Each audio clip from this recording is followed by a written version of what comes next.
Megan Daum. Is it Daum or Daum? That's a longer conversation. We can say Daum. Daum. Yeah. It's good to see you. Thanks for having me. Great to be with you. Well, welcome to everyone in the Sophia audience, meaningoflife.tv, bloggingheads.tv. This is available on video, streaming, and audio podcasts. I'm here with Megan Daum. And maybe you could give your little bio since you've done so many things. You should give your selection of what you want to mention in terms of letting people know who you are. Oh, okay. So I'm an essayist primarily. The book we're going to be talking about mostly is not an essay collection, but that's it. The problem with everything. So I have been an opinion columnist for the Los Angeles Times. I did that from 2005 to 2015. I'm the author of 6 books, a couple of essay collections, a novel, a memoir, and I've been a journalist for a long time, done all sorts of things. So this recent book is sort of hard to categorize. It's kind of a extended rumination about the state of the culture wars and really a self-interrogation. I'm trying to look at why certain aspects of the current moment don't resonate with me and if I'm wrong about that or if I'm right. You went to, I from the book, I know you went to Vassar. What years were you at Vassar? I was there from 1988 to 1992. So one of my best friends was in Vassar from 1986 to 1990. When we're done and we're off camera, I'll ask you if you know him, just in case. Really? That makes for such good TV, though. Do you know? Yeah, but what if you had like some terrible encounter with him at some drunken party or something? Oh, no. It would be like a Me Too moment live on screen. Especially given how small that school is. That's very possible. Yes. I would never do that. It actually reminds me, so one of my daughter's best friends, her mother was at the University of Michigan at exactly the same time I was. Now, the University of Michigan, of course, is gigantic, so you could easily never meet people who you were there with. But I remember one time I dropped one of my maybe not so wise cracks, and I said to her, "Are you sure you and I didn't get together at a party?" My daughter was appalled and wanted to murder me. So we're going to talk about this book. I really enjoyed this. It's kind of glary, so you can't see, but I've dog-eared like the whole thing. I have to tell you that I've read. I said this to you privately. I got a lot of similar vibe from this as I got from Bret Easton Ellis's latest book, White. And here's the sense, it's not necessarily that you and him agree on everything or that you come to the same conclusions, but more the combination of kind of like a personal memoir that sort of serves also to explain why you find yourself out of sync culturally now. Yeah. And then that's illuminated by giving a very good sense of where you came from, the ethos out of which your consciousness was formed. And so I found them, but I really, really like that style of writing. It strikes me as probably pretty difficult to do. I won't deny saying that I actually think that the personal autobiographical stuff is some of the best stuff in the book. Thank you. Thanks. The stuff about, and we certainly don't have to talk about this if you don't want to. The way you wrote about your divorce is absolutely really fascinating. Oh, we can talk about that. I wrote the book. I always love it when people say, "Well, I wrote a whole book about this, but I'm not going to talk about it." Yeah, so. The whole time I was reading about your divorce, I was trying to figure out why you got divorced, and then I thought to myself, if they'd had children, I bet you they wouldn't have.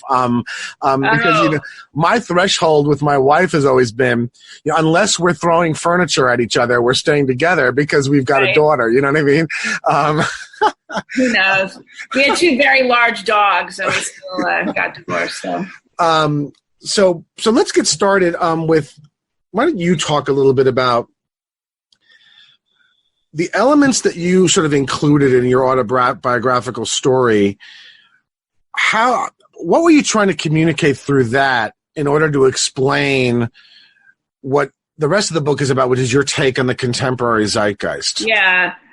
Well, there were many iterations of this book. I started it in 2016, well before the election. So it was really going to be focused on feminism. It was going to be a kind of like manifesto kind of funny thing called "You Are Not a Badass." I was just going to sort of be commenting on this rhetoric around hashtag third and fourth wave feminism, and what sort of troubled me about it. And I figured everyone would be able to take it because we would have a female president and this would roll off everyone's back. So obviously that didn't happen. And then as things started to get more and more polarizing and just sort of fraught beyond issues around women, and, you know, we entered this kind of intersectional, quote unquote, wokeness ethos more broadly, I wanted to talk about it, but I knew that there was really no way to do it unless I took I looked through a personal lens. At least there wasn't any really effective way for me to do it, because I could have hammered away at the intersectional wars, and I could have talked about how I, as a liberal, feel alienated from certain aspects of what we're now calling progressivism, et cetera, et cetera. But I just don't think that would have been interesting, because ultimately it's not about whether or not these things are good or bad, but why a person like me would feel alienated from them. So I wanted to sort of go back and talk about growing up in the 70s and the 80s, and right alongside second wave feminism. I think that's a big part of it. And look at what was it about my generation that made us a certain way, gave us a certain temperament, certain traits that perhaps have contributed to this generational divide when it comes to Me Too, when it comes to these political, cultural issues more generally. So I'm older than you. I was born in 1968, but we did have a very similar sort of experience. I grew up in suburban Long Island. My adolescence was basically like a John Hughes movie. They were incredibly accurate to my experience. You know, early on in the book, you talk about how, you know, people from our generation who actually lived through a actual real crime wave as opposed to an invented crime wave like the one that people claim that they're in now.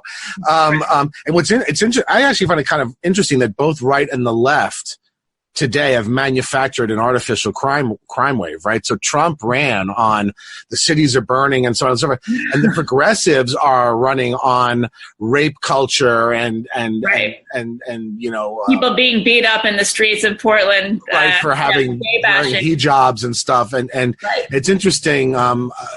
It's just interesting that they have both sort of seem to have a similar derangement. But one of the things that you said in the beginning was like everybody who, you know, grew up when we did, you know, had either been mugged or beaten up or something. I've been mugged twice at gunpoint. Oh my gosh.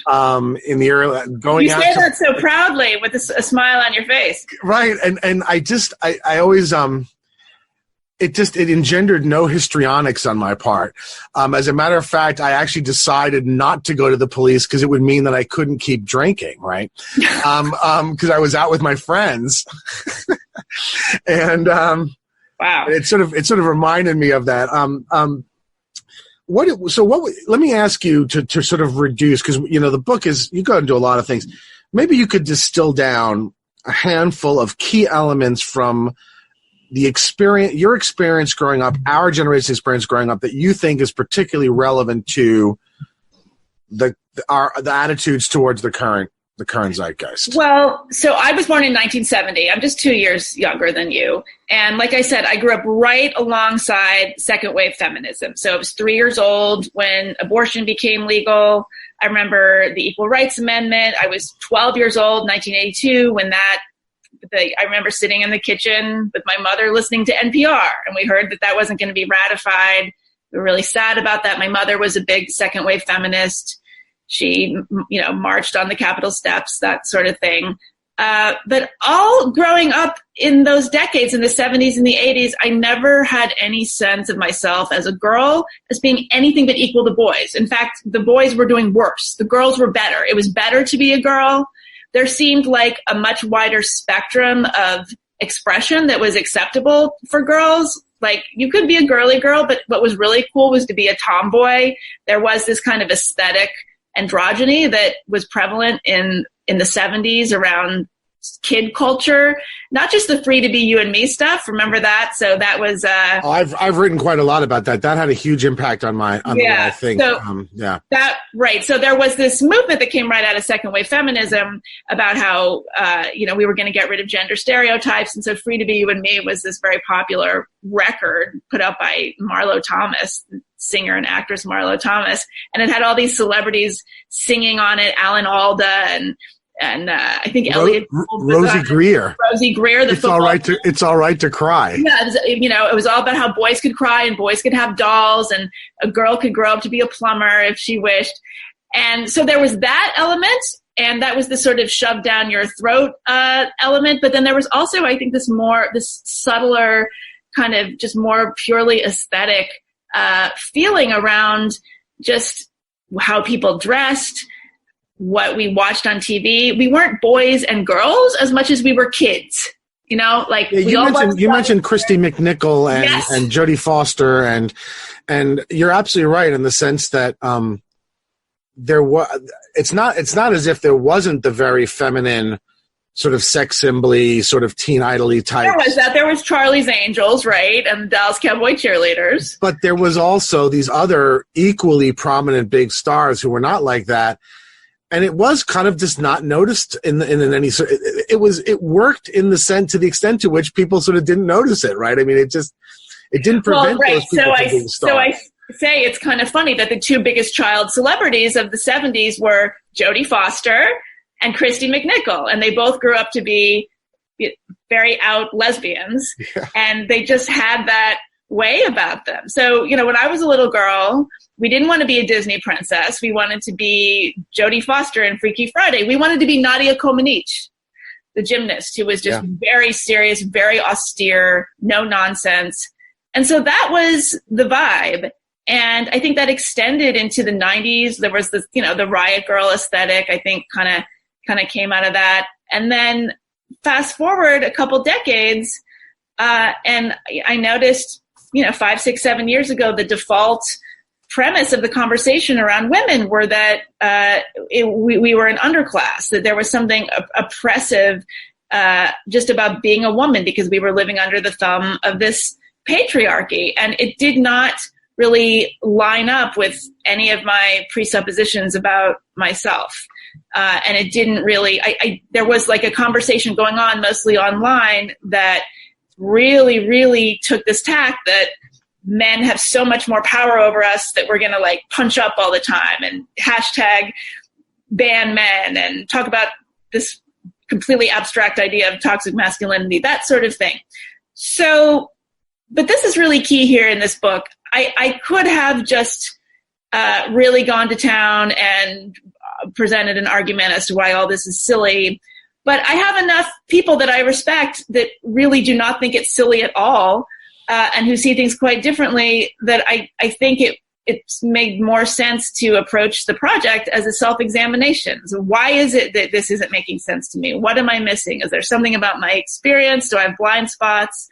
Is it just a matter of my temperament? How much of it is generational?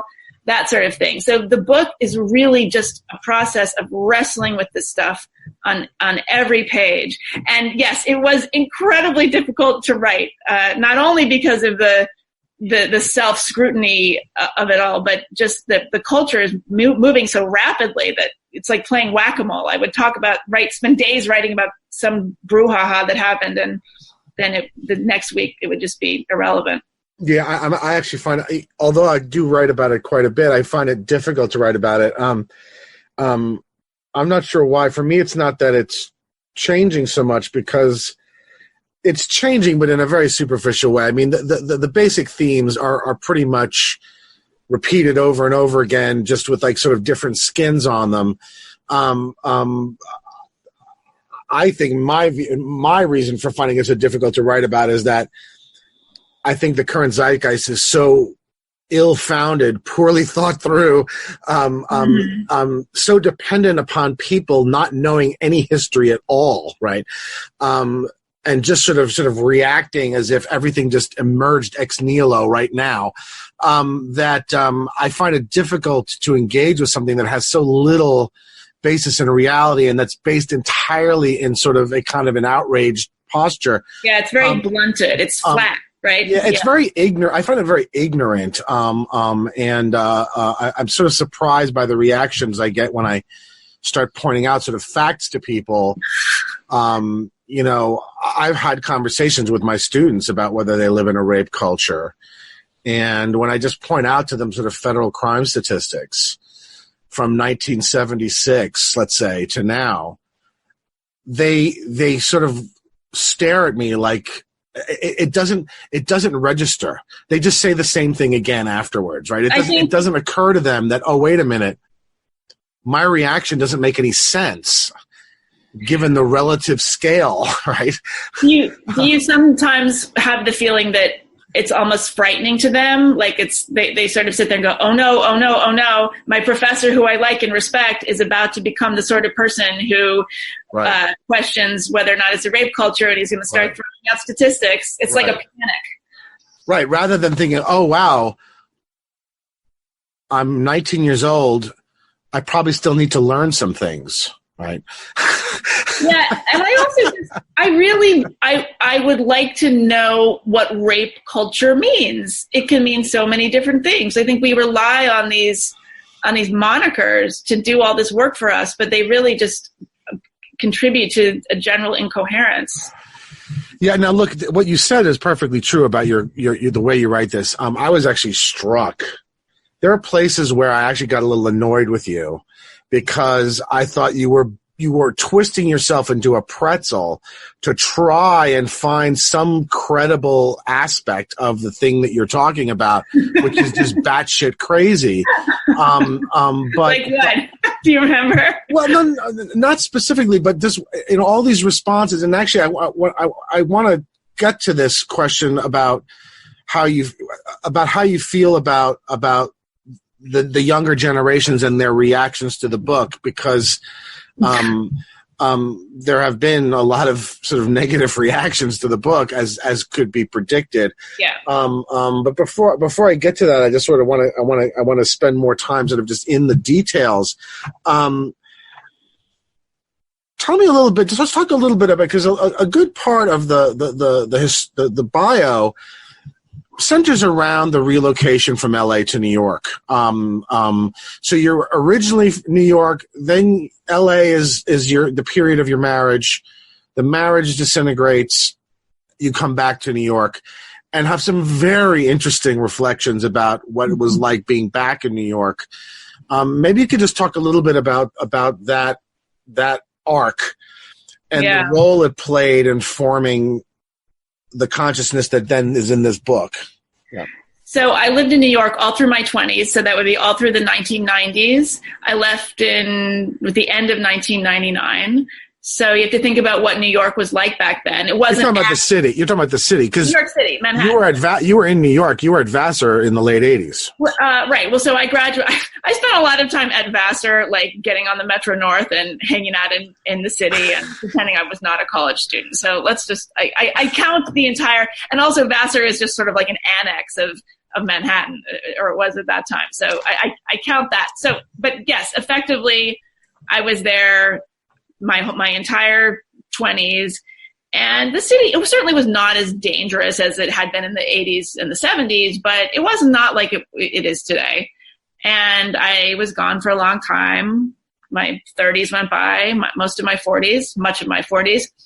And I came back in the wake of divorce. And as I write in the book, it felt like my youth was being handed back to me in used condition. I think that whole characterization of how you felt when you came back was really wonderfully done. There's something about New York too, because everybody's walking around all the time and you're looking at people and you're interacting with them. And it's like I could see the person I used to be in every young person I passed. It's like this existential crisis at every turn. In a way that I think is unique to New York City. At least it is for me, I guess, by definition, because that's where I was young. But so I had a kind of personal midlife crisis at that time. And then this political crisis came. So it was like I was having this personal crisis against the backdrop of this political meltdown with the Trump election.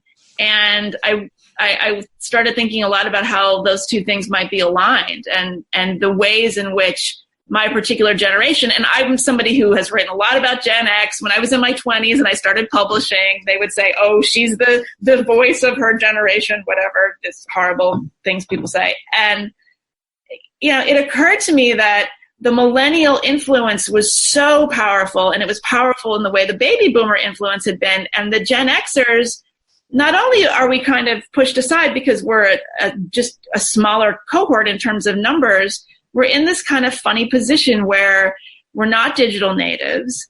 We're doing our best to keep up. But at the end of the day, I had a Selectric typewriter at my desk, my first job out of college. Like, I had a Rolodex. We had computers, but we did not have email.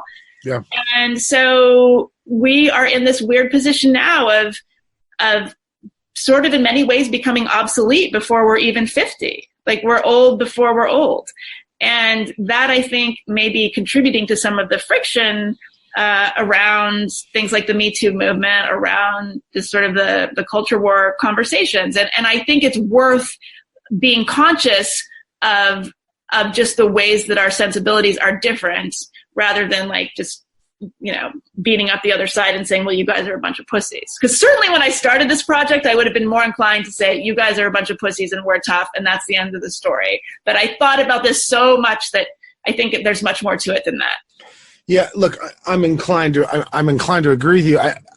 I've gone in kind of the opposite direction, in the sense that I started off inclined to be very generous because, listen, my job is teaching young people. I've taught over 10,000 students. I've actually figured this out going back. I've been teaching since 1993. I've taught over 10,000 students. I've taught students across this generational line, from millennials to Gen Z or iGen or whatever you want to call them. And so I started off very inclined to be generous, but the reaction that we get to any kind of attempt to bring our ideas and sensibility to the table is so hostile and also so stupid at the same time that I'm actually finding myself less and less generous. And now I really do want to say, you guys are a bunch of pathetic, impotent failures who think that screaming at people at the internet is doing something. But unless you have money or power, it actually doesn't mean anything, right? I mean, you're just deluding yourself into thinking you're having some sort of effect. The most recent thing I read, we'll talk about this review of your book in the New Yorker, and which is I really annoyed me. But what it struck me most of, I read it at the same time that I read another essay in the New York Times where this guy attacked Obama. Right. And for some reason, it all brought to my mind this "Okay Boomer" meme. Right. Which to me just perfectly encapsulates the young generations, right? I mean, it's a combination of ignorance, false bravado, and the illusion of having, caught someone in a sick burn when really you just look pathetic, right? I mean, it just looks so pathetic, but they just are so busy congratulating each other about it that they haven't yet figured out that none of the people who actually matter are impressed, right? But they're starting to be the ones that matter. This is a very, I hope you're right. I don't know. Well, that's what I want to talk about, because, one of the things that really came through in the book, which struck me, was, I don't know you, so I don't want to be. But I want to push you because I like you're so detailed and complex and interesting. I almost felt like you were apologizing for yourself, and I almost got a detected. Don't knock my hobbies, sir. Yes, I detected a sense of insecurity because of age. There's numerous places in the book where you're just sort of, and you even said it now in our conversation, we're obsolete. In what sense? According to whom? Well, what sense am I obsolete? I've taught over 10,000 students. I have far more wealth and power and influence than any of them do, right? hundreds of thousands of people read my magazine every year. In what sense am I obsolete? I'm not getting it. Why? Because somebody in a basement putting up a sick meme burned me? That makes me obsolete? I mean, I don't get it. When I'm talking about obsolescence in this book, I'm talking about the ways in which mentorship has been affected. Explain that. So for example, I have students. I probably have not taught 10,000 students, but quite a few. And they'll come to me and they say, well, how can I do what you do? How do I make a career? I teach writing students. I teach graduate writing students most often. Oh, wow. That's amazing. You teach at the graduate level. Yeah, I teach at Columbia. That must be very, that must be rewarding, no? It is. But it's also sad because they come and they say, okay, well, how do I publish the way you did? What do I do? And I give them advice, and it's based on an antiquated business model. It's based on the notion that you can actually make a living doing this, which I barely did in my 20s and 30s, and I still struggle to do, but was possible in a way that most definitely it is not now. And so I find myself being very, I try to tell them my experience, but it almost sounds more like I'm just, swashbuckling and, talking about the good old days rather than offering them constructive advice, because the world is so entirely different. Yeah. Another example is I talk to them a lot about standing up to this mob mentality on the internet, and about how it's our job as writers to take intellectual risks, to look at the world and see where the hypocrisies are, and be the one to step forward and say, hey, the conventional wisdom is this, the approved message is this thing, I actually think it's something else, and take the hits for that. That used to be the job of the public intellectual.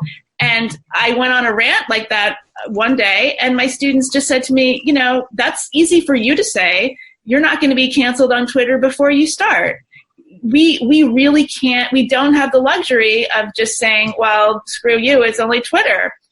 And I really have that really sort of made me think. It took me aback, because it's very easy for me to say, oh, it's just Twitter mobs, screw it. You've got to take risks. You've got to be the one to say it. But I was able to do that back in the 90s because there was no social media. I wasn't looking over my shoulder every other sentence to imagine who was going to beat me up. I do that now. But if those conditions had existed when I was starting off as a writer, I would never be the kind of writer that I turned out to be. I would never have this kind of career. So I think it's a tremendous gift that I came of age when I did, but I also recognize that it's not a gift that the younger generations have. So that's what I mean by obsolescence. I mean, it might be a kind of loaded word, but there's certain things from our experience that are no longer going to be relevant. Like things like navigating the publishing industry, let's say, okay? Because the industry's changed so much. But I got the sense a lot of the places in the book where you express a kind of a feeling of being past it, not relevant anymore, had to do not with those kinds of things, but with your values, with your ethos, with and if anything, I think that pretty much what our world needs more than anything right now is the Gen X ethos, right? Yes. Part of the problem is that we went from the baby boomers to the millennials to Gen Z when we skipped Gen X. And now what does that mean? It means that we've had unremitting, unbreaking, endless activism, right? Because that's the thing that unites all three of them. I find the OK Boomer meme hilarious, partly because the people that they're yelling at, the boomers, are their progenitors in terms of their own ethos, right? I mean, this whole hypersensitive, everything is viewed through the lens of race and gender and rights and civil rights and all of this. The boomers invented that, right? They're the ones who made the personal political, right?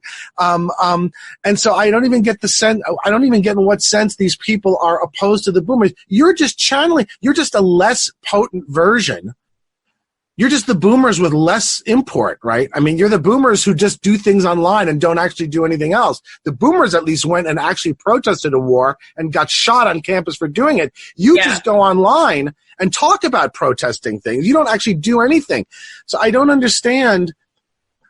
I guess I feel almost like you're apologizing for us when it seems to me what we should be saying is, hey, you people need us really badly because you guys are flying off the rails, right? You're gonna destroy the whole thing. They're in the process right now of destroying the civil rights movement, right? Because intersectionality is destroying. I mean, look what's happening within the LGBT movement. It is literally falling apart. In England, it's already fallen apart. Here, it's in the process of falling apart. And once that gets destroyed, you can sort of kiss the left goodbye. I mean, one of the things I'm saying to people, I predicted Trump was going to win. I knew he was going to win, and I'm pretty convinced he's going to win again. Yeah. And I actually think that electoral college wins and popular vote losses are going to become the new normal because the Democrats are all just clustered in like a handful of major metro areas, and they're only talking to each other, and then everybody else they say okay boomer to, right? Like they don't have to listen to them, right? So I feel like we should be aggressively pushing our ethos because it's exactly the ethos that the country needs, but it seems to me in the book it feels like you're almost apologizing for it. Well, I think there's room for all sorts of approaches here. Look, I'm not a polemicist. I'm an essayist. I take a really literary approach. Like I said, I had earlier versions of this book that were very much doing what you just described. I don't think we're in a moment where that sort of approach would go down so well. I mean, I could have gone on a huge. I didn't even talk about the trans stuff vis-a-vis LGBT rights because it's the kind of thing, unfortunately, that it would hijack the entire book. There's a lot going on in this book, and I guess my allegiance artistically is to a more layered approach. And again, it's like, it's one book. I would love someone to write the book that you just described. I would love 14 people to write that book. I think there's room for like any number of different, lenses into this, but, I don't know. I don't know that it's apologizing. I want to be generous. Always my approach as a columnist, as an opinion writer, whatever, as an essayist, has been not like, I want to make you agree with me, but I want to invite you to think alongside of me. And that frustrated a lot of people when I was a newspaper columnist because they couldn't tell if I was on the left or the right or whatever. But I guess, ultimately I approach this like an essayist. And I think it's funny that, the thing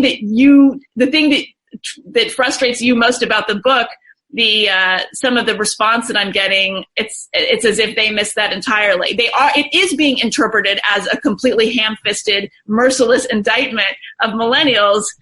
Anyway, so well, and that's why I thought I thought to myself, there's a certain futility in trying to be so generous because these people aren't listening, right? I mean, maybe if you want to, we can talk about this New Yorker review. This New Yorker review written by Emily Witt, who is one of the very early millennials. I mean, you would think that you had written like some sort of Trumpian sort of manifesto from the characterization she gave of the book. I assume that she did not call you or interview you at all, did she? No, it's a review. There's no need for that. No, I didn't say there was a need for it, but yes. It seemed. No, she didn't ask me what the book was about after reading it. No. Yeah, she didn't email you anything or ask you any questions. How do you? So when you get a review like that, I mean, what's your? How do you? Frankly, I was sort of thrilled because it's a great advertisement for the book. It is case in point. It is exactly what the book is about. Yeah, she illustrates exactly what it is that you're talking about without even realizing it. Right? Oh, yeah. No, it was perfect. It was perfect, and it was exactly what I had anticipated. Look, this is my 6th book. I admittedly have been a recipient of the embrace of the elite media. I have written for all the magazines. I've been published. I've been interviewed on NPR every time. I've gotten the awards. And I knew that this book was not going to be, it wasn't going to be received that way. This was not a book that was going to get positive reviews. These sorts of takes are really built into the project. I feel like they could be the epilogue on the paperback edition, honestly. So yeah, it's a little jarring, but frankly, I would be more dismayed if I was getting sort of like, polite nods from this kind of reviewer class. I mean, the book is a critique of the very value system of current opinion. So it would really cancel the premise of the book if it was just being sort of generically well received. Yeah, the two things that she sort of says, I mean, one thing that she says is sort of that she simply rejects your characterization of the ethos that you bring to bear to these questions as being a Gen X ethos. And she sort of, weirdly lists a bunch of Gen X things that she claims are Gen X things that reflect the opposite ethos. So I'm reading this just from the article. Quote, I'm 11 years younger than Dom, so I'm nearing 40. If I'm a millennial, I'm barely one. The culture I consumed as a teenager was made by the members of Generation X. Where exactly was the toughness that Dom fondly recalls? I remember the 90s as a time of earnest political expression, of cross-colors T-shirts. Gen X gave us grunge and emo, the earthy feminism of the Lilith Fair, the social justice-minded underground rap scene, straight-edge punks, the rave, so on and so forth, REM. Now, it's not so much that any of this is untrue, but it's amazing for what it leaves out, and you wonder if she even knows what she's talking about, or whether just, it leaves out hair metal, it leaves out MTV, it leaves out John Hughes, it leaves out Bret Easton Ellis, it leaves out, so many things. Even non-cultural things. It leaves out the divorce epidemic. It leaves out latchkey kids. It leaves out social panics around safety. This is not just about MTV and metal bands. This is about, as we now say, lived experience. It's funny. I am not going to get into a thing where I'm responding to my critics in great detail. Of course not. This is bad form. But it's like, if I dare say, if I was like a person from perhaps a marginalized group, to be denying that person their lived experience is just an absolute taboo. That's just a no-no in any sort of writing. So I find it funny that my lived experience is being erased. The only lived experiences that matter are the ones that they've already decided matter to begin with. It's not everybody's. No, but the reason I'm not trying to respond to Rita, but the reason I raise it is because it seems to me that try to suggest on the basis of a handful of examples that Gen X was characterized by kind of navel-gazing, self-absorbed, overwrought, heavily political, is just so obviously demonstrably false. And if it was true, there would have been no dynamic of hostility between baby boomers and us, right? No. The baby boomers hate us, right? And the reason they hate us is precisely because we're not all of those things, and we really dislike all of those things in their generation, and we called them out on it. I mean, to me, sort of the ultimate Gen X film in a certain way is Ferris Bueller's Day Off. And precisely because I think at a certain level, it kind of makes a nonsense of that whole thing. It sort of says, what really matters? What really matters is spending a nice day with your girlfriend and buddy, right? And hanging out and breaking the rules and save all your agitprop and marches and signs and everything for somebody else, right? That to me is what we were about. And I just found that it was a really ham-fisted, lame attempt to try and recharacterize us in a way that everybody knows. Yeah. True, that's what we're hated for, is that we're not like that, right? Yeah. I mean, it's, I love talking about generations, but I think surely you agree that there are limits as to how far this can go. I mean, it's not just, we're talking very broad swaths here. So I do think. And part of the problem is that the generations are large. And so, it's very different. A Gen Xer born in 1968 is very different from one born in 1980, right? Yeah. Totally different types of experiences. And it even gets down to who our parents are. So if you're an early Gen Xer, your parents are silent generation. Yeah. If you're a late Gen X, your parents are baby boomers, and that also makes it. Oh yeah, no, my parents were not baby boomers and did not identify with the boomers at all. I mean, they were just 5 or 6 years younger. They would definitely have been, but they were very resentful of the baby boomers. And, my parents are silent generation. Yeah. Speaking of silent generation, the icon of silent generation writers is Joan Didion, who's a personal favorite of mine, and she features pretty prominently in the book. Could you say just a few things about her, your estimation of her, how her work not only fits into your worldview and frame of mind, but specifically into the book itself, because there's quite a bit of space devoted to her. Yeah. I mean, I use a quote from her in the beginning, at the half truths repeated authenticate themselves, meaning half truths, when they are repeated, when they are amplified, become real.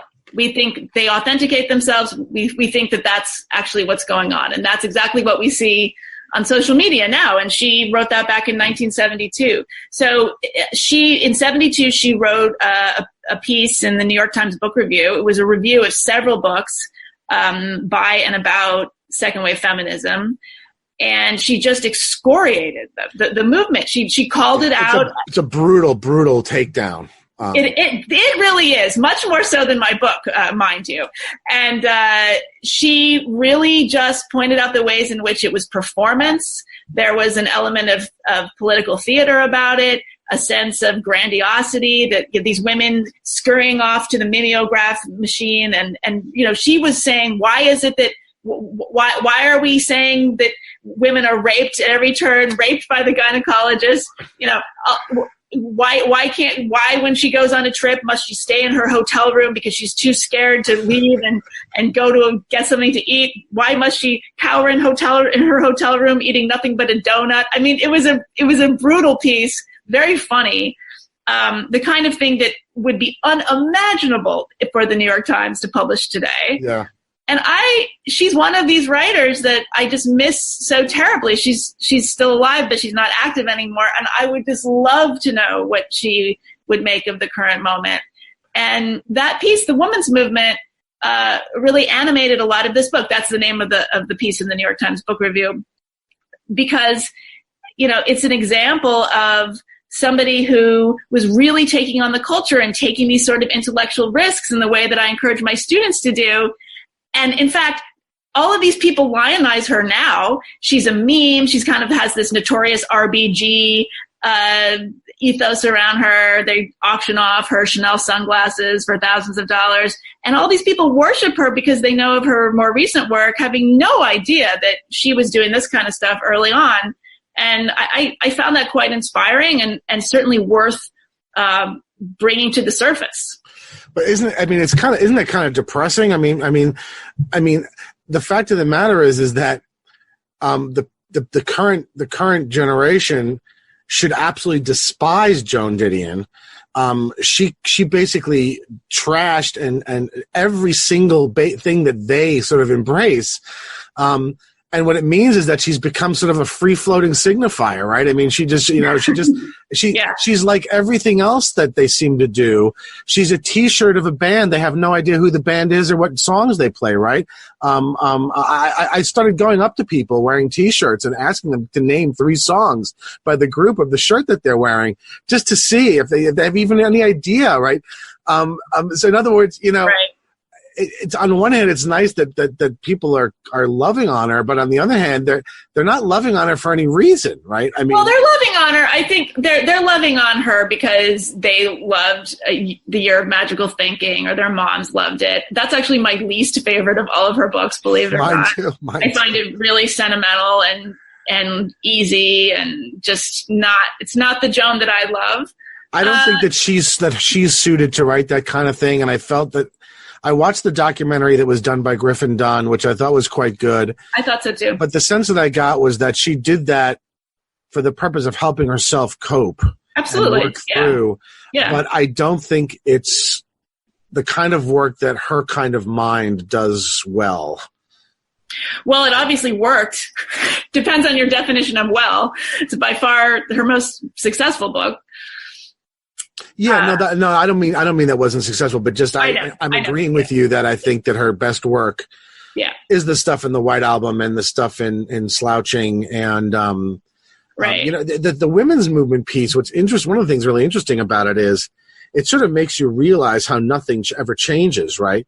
Because in a sense, all the things she's attacking have just all been resurrected, right? I mean, they were just having the same argument over again, except that now it's even less credible because women's condition is so much better now than it was in 1971. Well, that's the thing.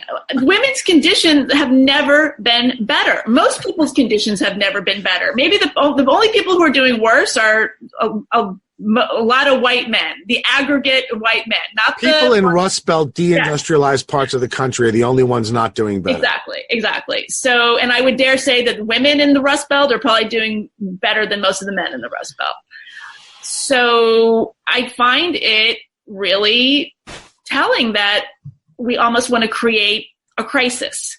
So women are better educated, they're independent, they're buying real estate on their own, they're having babies on their own. There's actually not a lot of use for men, and that creates a whole other dynamic and hyper-assorted mating and all sorts of things that we probably don't need to get into here. But, it's interesting the way when things are going really well, there might be almost this subconscious collective need to create a crisis. We saw it's back in the late 80s and early 90s, I'm sure you remember, when women started going to work, when upper middle class mothers started going to work en masse, when they started putting on their Nike running shoes with their power suits and going off to work, that's exactly when this idea that preschools were filled with Satan worshiping child abusers came about. That's when you started seeing the abducted kids on the milk cartons, and there was mass hysteria around child abductions, even though 99, or I shouldn't say, the vast majority of those cases were non-custodial parents taking kids. There were a few very high-profile stranger abductions. So, it is very common that when things are going relatively well, you'll see a social panic arise. So I wonder if now that women are so clearly dominating, this is the very moment when we've decided that we're going to punch up at men for no particular reason. I mean, and look, don't get me wrong, there is work to do. I'm not going to sit here and say that everything's totally equal, but it's pretty damn good. And if we want to make it better, we better decide on what the projects are going to be. Well, yeah, I mean, look, that there's work to do is unquestionable. I don't think anybody denies it. It's more a question of, are you going to effectively get the work done if you act like things are the worst they've ever been and therefore alienate huge chunks of people that you actually need to get the work done, right? I mean, in other words, you're not going to convince anybody this way who's not already sort of in the bubble with you. And, it's interesting. You're doing the analysis you give. You almost suggesting it's kind of cyclical, which would seem to sort of, which is somewhat seems to be confirmed by the fact that we do seem to be having just exactly the same conversation we had back when Didion wrote her critique of the essay of the women's movement. But I've also been somewhat persuaded by John. I don't know if you're familiar with Jonathan Haidt's. Of course, yeah. Yeah. And so that would suggest it's not cyclical, but that rather that something fundamentally changed around the early 1980s in terms of how we raise children, right? And that then explains the brittle, fragile, constantly terrified, histrionic, safetyism, personality of the generations that came after the millennials and Gen Z, which would then suggest that it's not really cyclical, but that there's a very clear point at which it's changing. We can expect it to sort of continue. Right. Are you persuaded, or do you think there's something very deep that this is, no matter what we do child-rearing, we're going to have cyclical panics and sort of? Well, I think it's sort of yes and in that case. I'm quite compelled by Jonathan Haidt and Greg Lukianoff's work, the coddling parent theory.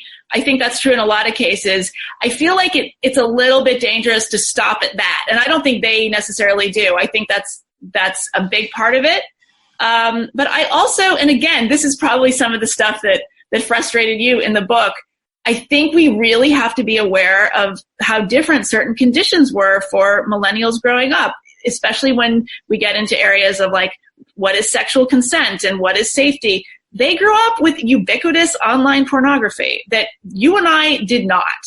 And to my mind, that is more likely to get them into sexual situations that they don't know quite how to handle. They also don't know how to handle them because they don't have as much experience negotiating actual in-person, real-life physical interactions because everything is on a screen. Not their fault. That's what they were handed. And so something like sexual consent, we could sit here as older people and say like, well, why don't you just leave the room? Why don't you hit him with your shoe? Why don't you call a cab? Why don't you just get out of there? Maybe there are a whole set of conditions that they're contending with and a temperament, a brain wiring that we don't have that we're not recognizing. And so I guess that's one of the things that when I started the book, I was much more inclined to say like, toughen up, hit him with your shoe, run out of the room, call a cab. And now I'm like, okay, I still think that you should know how to do that, but I think it would behoove us to think about what they're up against that we were not necessarily. I mean, I hear horror stories from people who are dating now, especially younger people. I don't know how much we want to get into this. I think the young men who grew up watching online pornography have really different set of ideas about sex than men who did not. Yeah, look, you're absolutely right. Let's be very clear about whose fault this is. It's ours. It's not kids' fault. Right. That said, to my mind, I always think, okay, well, if something's your fault, then you have the responsibility to try and fix it, right? Rather than to simply say, okay, we screwed it up. Now that it's screwed up, we're just going to keep allowing it to be screwed up no matter what. It seems to me that, okay, our generations, us and the X and the baby boomers, we really, really made a serious error in terms of collectively how we decided to raise children. But the solution isn't to keep making the error. The solution is to stop making the error. The problem is that there's such a ferocious response from the young, right, towards any effort to sort of say, okay, maybe this isn't really the best way to think about these things.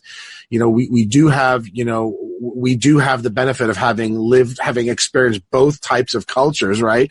And so we're maybe in a good position to say, we thought this was the right way to go, but now thinking back on it, we had it much tougher than you, and we were allowed to be exposed to all this difficulty, and we're not all hysterical and histrionic and acting and reacting. So what do you mean? What do you mean when you say error? What error are you referring to? Well, the error to create the safety culture. I mean, that's what I see. I thought you meant are we responsible for online pornography? No. Well, that too. I mean, listen, it's our generations that created the internet.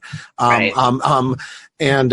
So yes, that too. But I mean, just more generally, we created the current ethos. Mm-hmm. We created the climate that these young people then were raised in and are now fully expressing and acting upon. And I understand why they would be angry at us for it. But rather than resenting us for giving them a bunch of bad ideas, they're tripling down on the ideas and now resenting those of us who are saying, well, maybe they're not really great ideas. And so it's very hard to know how one is supposed to fix the situation, but this is no way to be strikes me as absolutely crucial, and it has to be expressed because you said it in the book. I mean, they're the ones suffering the effect. Yeah, they're the ones who are having no sex in a way that's disturbing. If you look at statistics over the generations, they're the ones who are acting like a bunch of old women rather than like young people, right? Young people are supposed to be brash and dangerous. In other words, we've almost kind of like broken youth. It seems. See, I actually would push back a little bit. I would ask you, like, why do you care? Why do we care? Because if I think about, I'm a parent. What is my most fundamental duty? that my child should have at least as good and hopefully a better experience than I had. And the fact of the matter is they are simply demonstrably having a worse experience. They will say so themselves. When they're not doing this false bravado, they'll say it themselves. They'll admit it. My daughter watches John Hughes movies with longing, simply because at this point it's almost like watching science fiction, right? The notion that you'd have that much freedom.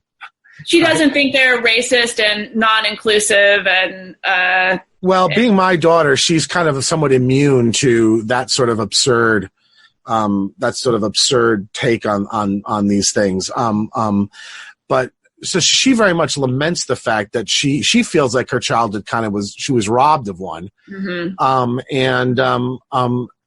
So the reason I care is because I think our most fundamental duty as adults is to ensure that the next generation has at least as good an experience, but hopefully a better experience than we did. Yeah. And we haven't done that. We've done the opposite. And now it's our damn job duty to fix it, for God's sake. And instead of doing that, it seems to me like we're all just capitulating to the damaged people we've made, right? I mean, we're just sort of like, why are all these institutions just capitulating to this online nonsense, right? Right. Well, because they're cowards. I mean, this my problem is it's not the people screaming, the people hashtagging and screaming on Twitter, as we have said many times, are a very small portion of the population. There are a lot of people on Twitter, but they're just a tiny slice. Same thing with the activists. People deplatforming speakers and pulling fire alarms, very small sliver. They have outsized influence is the problem. And so university presidents will cede authority to them. You have corporations firing people, bowing to the whims of a few loud Twitter users. And that's what's really dangerous. If Disney is going to fire film directors over people on Twitter complaining about his 10-year-old tweets, then nobody's working for Disney. We're all working for Twitter. So that's really what troubles me. Do you think, I've been wrestling with this because I've written about this and talked about this on Blogging Heads with other people about it. Do you think that these institutions are really scared of social media backlash, or do you think that they're cynically calculating new ways to make money? I think that they are looking at the demographics and deciding that's where their audience is. So I would say the latter. I mean, it's easy. If somebody gets accused of something, it's easier to just dispatch with that person than actually open an investigation and enter into some sort of due process. So, it's always follow the money, right? But yeah, I think so. But at times I wonder because just some of the behavior is so bizarre, and some of these companies are so powerful that I can't imagine that they could really seriously be frightened by some social media reactions by people who, by their own admission and claim, have no career prospects, have no money, are living with their parents till they're 30, can't afford health care, health insurance. Okay, that doesn't sound like that great of a market to me. That sounds to me like, I want to spend the people who have all the money are the baby boomers and the Gen Xers, right? Right. Or the people working all the time who don't have time to tweet all day. Yes. So I don't know. I vacillate back and forth between thinking it's cynical and thinking that they're cowards and well, they play off of each other. I mean, the cynicism makes you a coward. These are completely intertwined. So I think it's both. Yeah. It's. I have a book. So me, Massimo Pigliucci, and Sky Cleary, we have a book coming out in January on Random House. Okay, so huge publisher. My first experience going through all of that, and the editorial process and all of that, I actually was kind of struck by the extent to which the editor, the publisher, gives you is essentially an invisible fourth additional author. You will make the change. You will make the changes that they say, whether you think they're apt or not. So I found it all very fascinating. But one of the things that really did occur to me was sort of like, a social media mob could get me chucked off, right? I mean, they could go after Random House and try chucked off the book, or chucked off your job, or what do you mean? Well, get me chucked off the book, right? But the book will have to come out first before they would do that, so you couldn't really be chucked off. Well, I don't know, but I've seen like with young adult fiction what they're doing. Books are about to come out, and then they get yanked. Sensitivity readers, yeah. Right, and since there's 3 of us, they could just make the book by 2 of us or whatever, and because it's an anthology, so I mean, to pull out my chapter and whatever, right? Yeah. And I thought so at first I thought, this should strike terror in me, right? I mean, I should be really worried about this. But then I thought to myself, I said, I'm really not very worried about it. And the reason is because I just really, at this point, haven't hung my hat all that much about going through the institutions. In other words, I've been quietly, slowly building up my own platform. Yeah. And part of the reason for it is that so I will be immune to these sorts of things. And I've got more people reading me now on my independent platform than ever will read anything I ever publish through any institution. And so I guess what I'm wondering is, isn't the way for us to all be more brave and just sort of do what needs to be done is to just say F off to the institutions and create our own platforms? Yeah. But again, I mean, Joe Rogan is bigger than anything. Yes. That's coming out of any major institution. So that just tells me you don't need them. But right? And I agree with you, and I hope to do the same. So I'm not. I'm just telling you what the other side would say. Sure, of course. And there's a kernel of truth there. I mean, Joe Rogan is really lucky. He's an outlier. Most people do not attain that level of influence and traction. It's really, I hate to use the word, a privilege to be able to just say, well, fuck off. I'm gonna do my thing. I mean, presumably you're not worried about losing your teaching position. Some people would be. Maybe you could survive without it. Part of the reason I wrote this book was that I am in a position to do so. I don't have kids. I do not have a single payer career. I have many jobs. I'm a freelancer. If one place decides to chuck me, I like this word chuck, I'm going to start using. I've got several others. I'm not married. I don't have my spouse. I'm not going to drag down anymore. So I kind of feel like I can take the body blows in ways that maybe other people can't. And also I've been around long enough. They're not going to take away what I've done in the past. And again, the weird thing about this is that there is nothing in this book that is any more provocative than anything I've done in my career. I have a book that I published in 2001. It's called My Misspent Youth. It's an essay collection, pieces that were in the New Yorker and Harper's. The millennials love this book now. Gen Xers love this book. I can tell you that it would never be published today. It is the most white privileged, navel-gazing girl, wrestling with her existential crisis as she wonders why she can't live in an apartment in Manhattan like people in Woody Allen movies. Okay, that is literally what the title essay is about. It was in the New Yorker. It was a huge hit. It is considered a classic. I don't know what we're talking about here. And I wrote a novel that is literally the most politically incorrect thing you can imagine. Every single identity group is sent up. It's about the way the media manipulated the simplicity movement. It takes place in the Midwest. Okay, these things would never be published now. If anything, this book is the most circumspect. This is why it's driving you crazy. Okay, yeah. I can tell you the stuff that's driving you crazy about, if I hadn't done that, it wouldn't be published. Yeah, so, don't over. I love this book. I love this book. No, I believe me. Anything that you're feeling, I have felt and has been discussed. It's just that you're so articulate and you're so good at weaving personal narrative in with sort of these big political issues that I want to march behind your soldier's banner. I'm with that. Like I'm with her, right? I mean, because you write so much better than I do that it's just sort of like, well, let her go and do it, right? And we'll follow. I want you to lead a movement. It's interesting though, but those other books, you do realize any moment somebody could decide to start tweeting pieces. Absolutely. They could flip like this in a second, right? Because they're doing this, they're excavating stuff that's now decades old, right? And doing this to it. So, I mean, you're not in a sense safe in that sense. And I appreciate, I did not mean to be cavalier. Oh, no. I am bringing this up because I'm on the same page as you. Yeah. I don't mean to be cavalier when I say, hey, let's develop our own independent platforms and screw these institutions. But look, part of the reason I say that, in addition to the reason I gave, is that these institutions are going to be gone soon anyway. Yeah. The publishing industry is in its last gasp.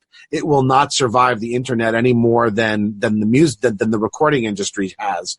And just as there are not going to be any more Rolling Stones because of the nature of the way that music is sold and distributed and consumed, there aren't going to be any more Random House books much longer, given the way that media is created and consumed. And so I think, either you're going to get ahead of it and have that independent platform before all of it collapses, or you're going to have to get one after it collapses, because it's not long for the world, it seems to me.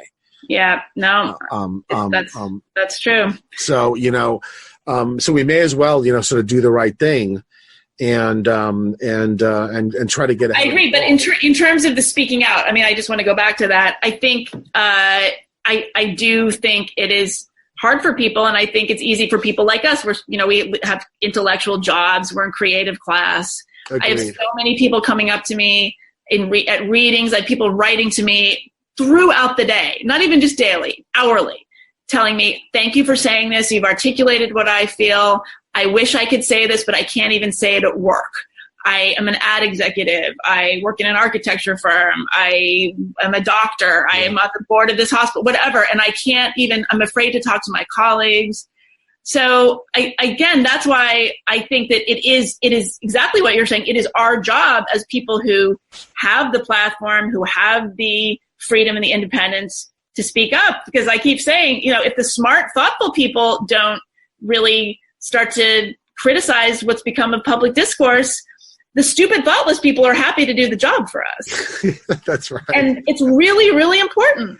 So if you care about liberalism, if you actually care about resistance, you will resist in a coherent manner. Yeah, yeah.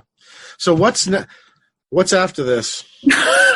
This just came out a week ago. I don't mean that. What's your next book? What I mean is this you gathering yourself to now pursue various avenues, or is this the culmination of something?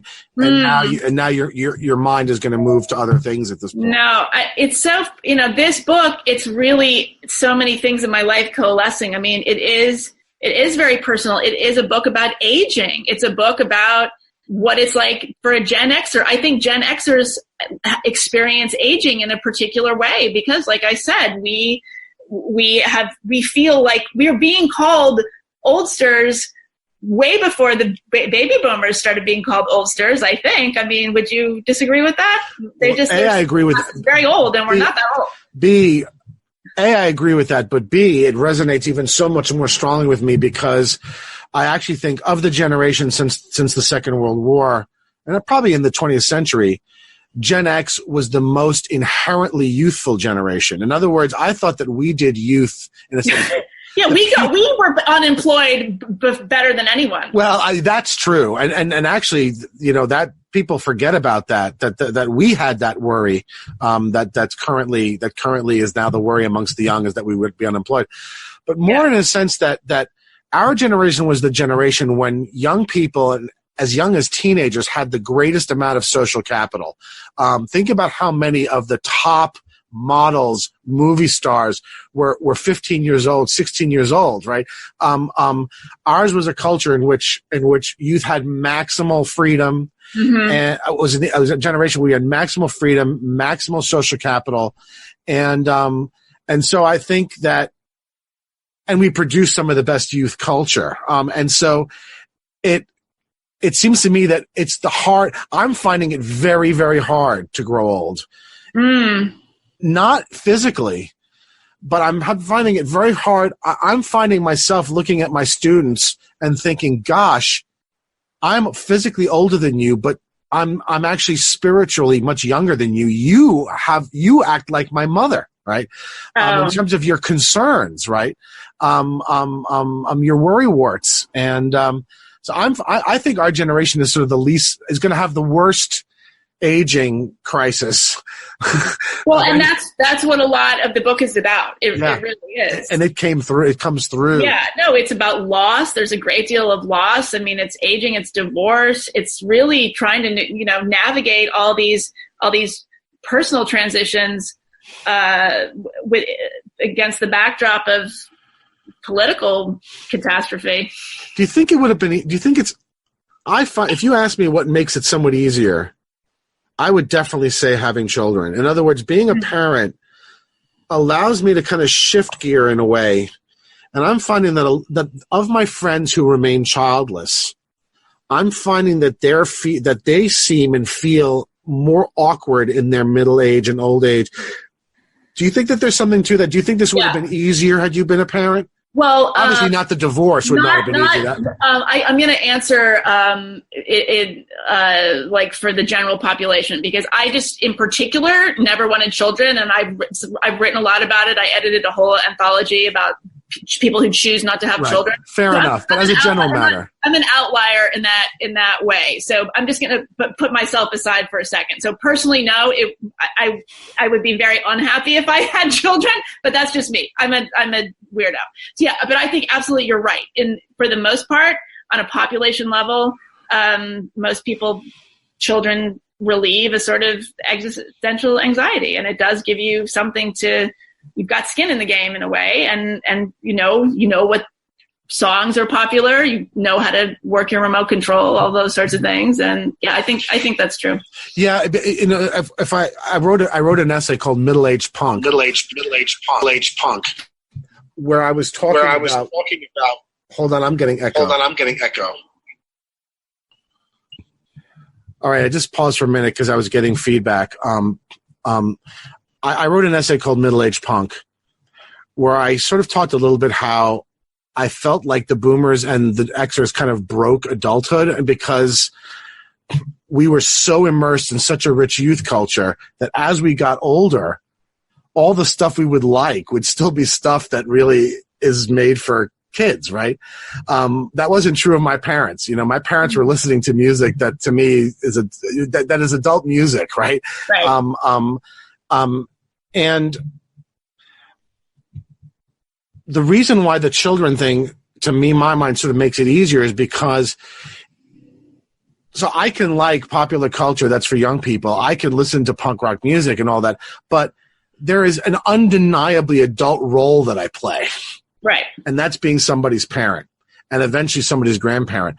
And it almost feels to me like I'm able to see my life in a kind of arc that I feel like if I didn't have children and it was just me and my wife, that I would feel at this point like a child in an adult's body, right? It would be a weird kind of. But it's interesting because I've had parents say the same thing, that they never really feel grown up. So I'm not sure that that's necessarily something you can that can be solved by having children. But I hear you. I mean, I think the arc of a life. That sounds right. How much of your tastes changed? 0. And do you ever sit there and think, like, look at yourself and say, wait a minute, well, in my case, I'm 51 years old. Yeah. I'm 49. And I'm listening to Black Flag. Like, well, I don't listen to Black Flag. Whatever your juvenile tastes are. I am still stuck in the early 90s as far as I'm concerned. The films that I love, the music that I love, the books that I love. Oh, my soul resides in that place. And that is certainly a limitation. Does it feel sometimes like clothes that don't fit anymore? No. It feels like my clothes. Feels like my wardrobe. Interesting. All right. Well, you and I will have to have an entirely another conversation just about getting old and aging. That sounds so fun. Because I more and more want to write. I want to write about that now more and more. I'm actually kind of sick and tired of the political stuff. At the end of the day, I'm somewhat skeptical about how much influence you can really have on these things. And I'm more and more interested in exploring some other things that strike me as deeper and perhaps more. Oh, yeah. No, I've written a lot about death. I'm obsessed with death. And I wrote a whole piece about how I want to be buried. And yeah, I think we could probably have a lot to talk about that. No, it's great. I find that very soothing. Oh, God. I'm in total denial.